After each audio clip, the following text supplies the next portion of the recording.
जय हिंद साथियों, कैसे हैं आप। आशा करता हूँ आप बहुत अच्छे, मस्त और स्वस्थ होंगे। साथियों, आज हम इतिहास से संबंधित कुछ महत्वपूर्ण धार्मिक आंदोलन का डिस्कस करने वाले हैं। साथियों, यह पार्ट 1 है। इसके अध्ययन के बाद में पार्ट 2 भी अपलोड कर दूंगा, क्योंकि साथियों धार्मिक आंदोलन एक ऐसा चैप्टर है जिससे हर एक एग्जाम में प्रश्न पूछे जाते हैं। तो साथियों, आज पार्ट 1 है और इसका पार्ट 2 इसके बाद में अपलोड कर दूंगा। साथियों, इससे लेकर के हम इतिहास के सभी प्रश्नों को डिस्कस करेंगे जब तक यह पार्ट पूरा ख़त्म नहीं हो जाता। तो चलिए साथियों, आज हम धार्मिक आंदोलन में बौद्ध धर्म को पढ़ने वाले हैं। तो चलिए बिना किसी देरी के प्रश्नों की ओर बढ़ते हैं।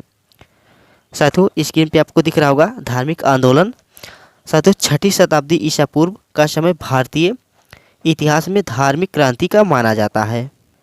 यह वह समय था जब चीन में कन्फ्यूशियस अपने धार्मिक आंदोलन का प्रचार कर रहे थे और भारत में लोगों के धार्मिक विचारों के परिवर्तन में दृष्टिकोण देखने को मिल रहा था।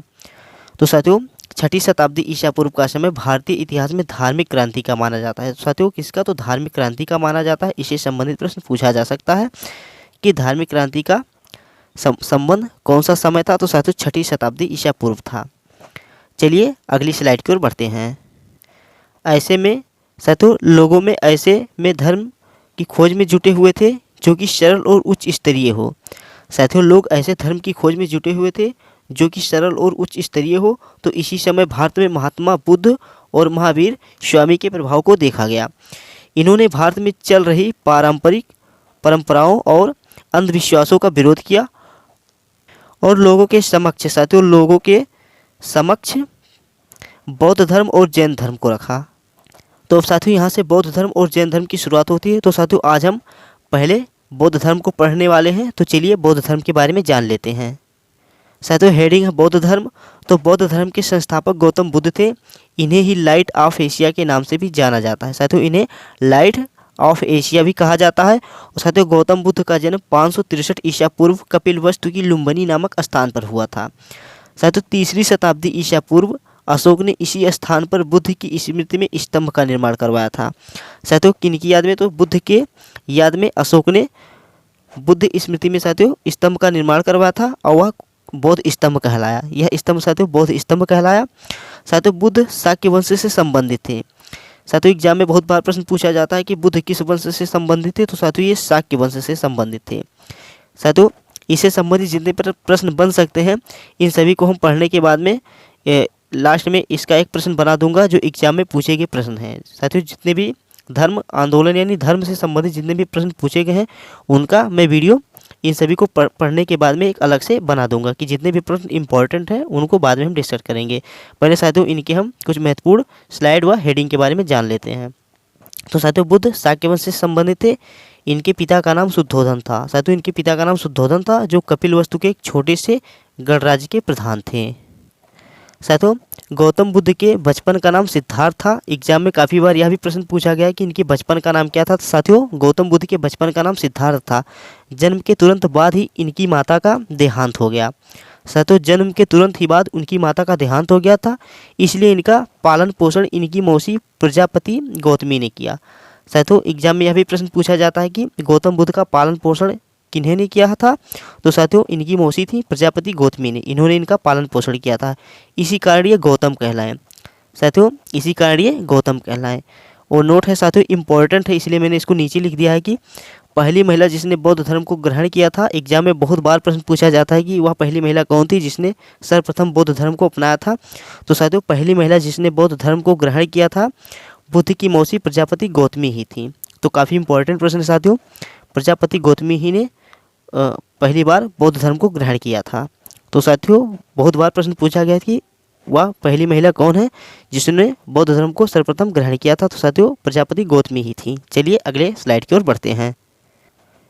शुरुआत से ही गौतम बुद्ध का मन आध्यात्मिक की ओर था। साथियों, शुरुआत से ही इनका मन आध्यात्मिक की ओर था, पर उनके पिता इसको लेकर चिंतित रहा करते थे। इसलिए जब गौतम 16 वर्ष के हुए तो इनका विवाह यशोधरा के साथ कर दिया गया। 28 वर्ष की उम्र में इन्हें एक पुत्र हुआ। साथियों, 28 वर्ष की उम्र में इन्हें एक पुत्र हुआ जिसका नाम राहुल था। परंतु इतना सब होने के बाद भी बुद्ध का मन दाम्पत्य जीवन में नहीं लगा। साथियों, इसके बाद भी इनका मन दाम्पत्य जीवन में नहीं लगा और 29 वर्ष की उम्र में इन्होंने गृह त्याग कर दिया। साथियों, ये 29 वर्ष के जब थे तो इन्होंने घर छोड़ दिया और 7 वर्षों तक ज्ञान की खोज में इधर उधर भटकते रहे। साथियों 7 वर्षों तक ये ज्ञान की खोज में इधर उधर भटकते रहे और इसी दौरान इनकी मुलाकात बिंबिसार, उदयक और अलार कलाम से हुई। साथियों इनकी मुलाकात किनसे हुई? तो साथियों बिंबिसार, उदयक और अलार कलाम से हुई। काफ़ी अच्छा प्रश्न साथियों कि अलार कलाम ही सिद्धार्थ के प्रथम गुरु थे। बहुत ही इम्पोर्टेंट प्रश्न है साथियों ये कि अलार कलाम के प्रथम गुरु कौन थे? तो साथियों सिद्धार्थ के प्रथम गुरु कौन थे? तो साथियों अलार कलाम ही थे। साथियों सिद्धार्थ के प्रथम गुरु अलार कलाम ही थे। उसके बाद 35 वर्ष की अवस्था में गौतम बुद्ध बिहार राज्य के उरुवेला नामक स्थान पर पहुँचे।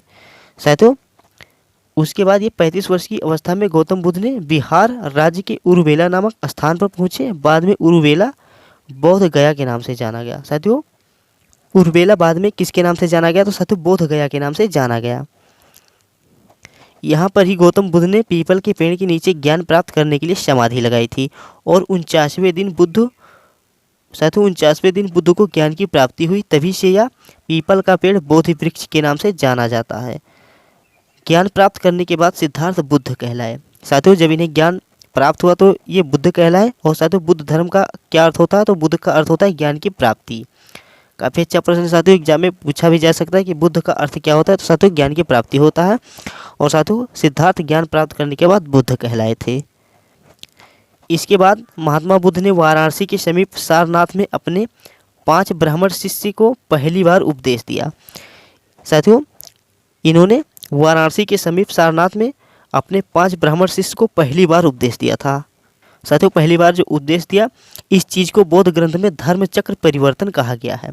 काफ़ी अच्छा प्रश्न है साथियों, इसे धर्म चक्र परिवर्तन कहा गया है। साथियों जब गौतम बुद्ध ने पहली बार अपने 5 ब्राह्मण शिष्य को उपदेश दिया, इसी चीज़ को बौद्ध ग्रंथ में धर्म चक्र परिवर्तन कहा गया है। बुद्ध ने अनेक राज्यों का भ्रमण किया और उपदेश दिए। प्रमुख प्रचारक का केंद्र मगध था। साथियों प्रमुख प्रचारक का केंद्र मगध था, इसीलिए बिंबिसार, उदयन जैसे मगध शासकों ने बौद्ध के अनुयायी बन गए। और साथियों सबसे ज़्यादा बुद्ध ने कहाँ पे अपने उपदेश दिए? तो साथियों बुद्ध ने सबसे ज़्यादा उपदेश श्रावस्ती में दिए हैं। तो काफ़ी अच्छा है साथियों, इसीलिए मैंने इसे नीचे नोट में लिख दिया है। तो साथियों पूछा जा सकता है प्रश्न कि बुद्ध ने सर्वाधिक उपदेश कहाँ दिए? तो साथियों ये श्रावस्ती में दिए थे। साथियों बौद्ध धर्म के प्रचार के लिए महात्मा बुद्ध ने बौद्ध संघ की स्थापना की। साथियों संघ वह स्थान था जहाँ भिक्षु अपना घर छोड़कर निवास करते थे। साथियों संघ किसे कहते हैं? तो साथियों बौद्ध धर्म में जहाँ भिक्षु अपना घर छोड़ करके निवास करते हैं उसे संघ कहा जाता है और जीवन भर बौद्ध धर्म का प्रचार करते थे। साथियों इसके बाद बौद्ध धर्म के अनुयायी 2 भागों में विभाजित हो गए, एक भिक्षुक और उपासक।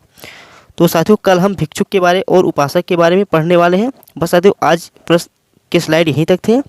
आशा करता हूँ साथियों आपको वीडियो अच्छा लगा होगा। साथियों अगर वीडियो अच्छा लगा है तो प्लीज़ आप वीडियो को लाइक कर दीजिए। साथ ही अगर आप चैनल पर नए हैं तो प्लीज़ चैनल को सब्सक्राइब कर लीजिए। और साथियों कल इसका पार्ट 2 जल्द ही अपलोड कर दूंगा। तो चलिए मिलते हैं किसी अगले वीडियो में किसी टॉपिक के साथ। तब तक के लिए जय हिंद, जय भारत, वंदे मातरम।